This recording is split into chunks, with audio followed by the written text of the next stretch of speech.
Tai laba diena visiems. Šiandien turim 69 užsiėmimą. Pereitą kartą trumpai kalbėjome apie didžiąją Prancūzijos revoliuciją nuo konstitucinės monarchijos iki respublikos. Šį kartą trumpai pakalbėsime apie Jakobinų diktatūrą. Pirmiausia, apie Jakobinų atėjimą į valdžią. Taigi Jakobinai, remiami Paryžiaus ankilotų, sudarė sukilimo komitetą.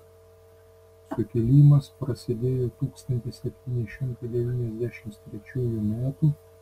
gegužės 31 d., kai komunos delegacija iš konvento pareikalavo suimti žirondistų lyderius. Konventui šį reikalavimą atmetus, birželio 2 dieną apie 100 000 ginkluotų sankilotų ir nacionalinės gvardijos karių apsupo konventą. Agresyvi minia šaukė: tegyvuoja respublika, mirtis Žirondai. Konventas, nusileisdamas liaudžiai, priėmė nutarimą suimti žirondistų lyderius. Taip visa valdžia Paryžiuje atiteko Jakobinams. Netrukus iš konvento buvo pašalinti visi žirondistai, o pelkės deputatai perėjo į Jakobinų pusę. Konvente, įsigalėjus Jakobinams, susidarė palankios sąlygos priimti ryžtingus sprendimus. Apie visuomenės pertvarkymus ir Jakobinų konstituciją. 1793 metais, birželio mėnesį, konvente buvo priimti 2 svarbūs dekretai. Pirmasis dekretas suteikė teisę emigrantų žemes parduoti mažais sklypeliais, už juos išsimokant per 10 metų.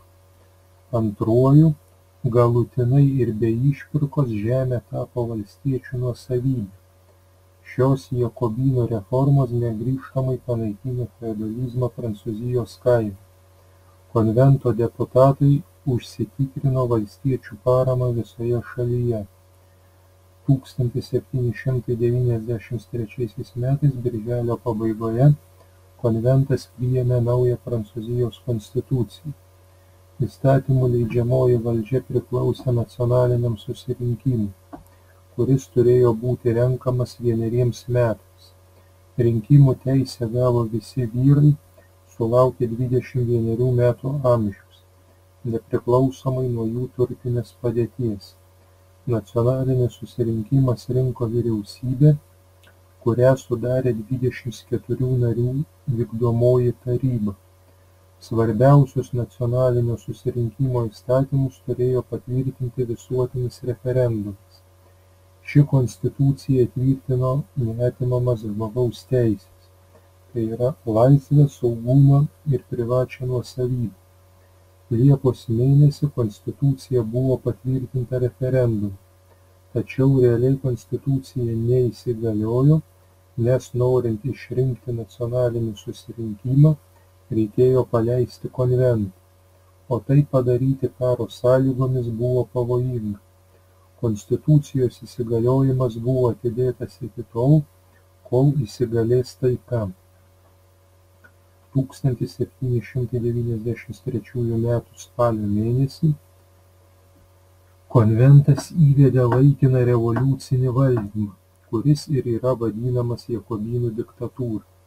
Didžiulius įgaliojimus šalyje turėjo konvento išrinktas Visuomenės gelbėjimo komitetas, kuris tvarkė gynybos reikalus, vidaus ir užsienio politiką. Jakobinai, siekdami nutraukti ryšį su feodaline praeitimi, 1793 m. spalio 5 d. dekretu įvedė naują kalendorių. Metai buvo pradėti skaičiuoti nuo respublikos paskelbimo. Jakobinai keitė gyvenviečių, aikščių, gatvių pavadinimus. Naujagimiai buvo pavadinami vardais susijusiais su respublika ir revoliucinėmis vertybėmis, pavyzdžiui, Sankiulotas, Maratas ir kiti. Kaip lygybės simbolis buvo pradėtas vartoti kreipinys tu. Apie karą su užsienio valstybėmis. 1793 m. pavasarį Prancūzijos padėtis buvo katastrofiška. Prūsijos kariuomenė įžengė į Elzasą, austrai šiaurės rytų Prancūzijoje užėmė keletą tvirtovių, anglai įsitvirtino Tulone ir Korsikos saloje. Jakobinai, siekdami veiksmingai organizuoti respublikos gynybą, per trumpą laiką sugebėjo iš esmės pertvarkyti ginkluotąsias pajėgas. Šalyje buvo įvesta visuotinė karo prievolė. Kariuomenės vadais tapo nauji gabūs žmonės, kurių daugelis buvo kilę iš paprastos liaudies. Pradėta steigti naujas valstybinės karinės manufaktūras, gaminusias šautuvus ir patrankas. Kariniais tikslais buvo pradėta taikyti technikos naujoves. Žvalgybai ir mūšio veiksmus stebėti buvo naudojami oro balionai.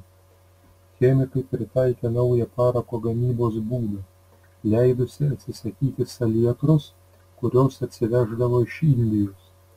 Pirmą kartą susisiekimui buvo panaudotas optinis telegrafas, sukurta nauja karo taktika.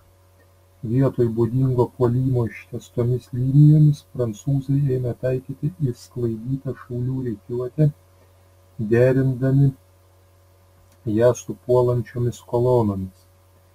Taip pagrindinės jėgos buvo rikiuojamos svarbiausiam smūgiui. Per trumpą laiką jakobinai sugebėjo sutelkti daugiau kaip 1 milijono žmonių kariuomenę. 1793 m. rudenį ir žiemą visuose karo frontuose įvyko lemiamas persilaužimas. Jaunas kapitonas Napoleonas Bonapartas sumaniai vadovavo Tulono šturmui. Koalicijos armijos, neturėdamos vieningo vadovavimo, veikė neryžtingai ir iki 1794 m. pradžios buvo išstumtos iš Prancūzijos teritorijos. Klausimai ir užduotys. 1. Trumpai papasakokite apie Jakobinų atėjimą į valdžią. Kokiomis aplinkybėmis ir kada Jakobinai atėjo į valdžią?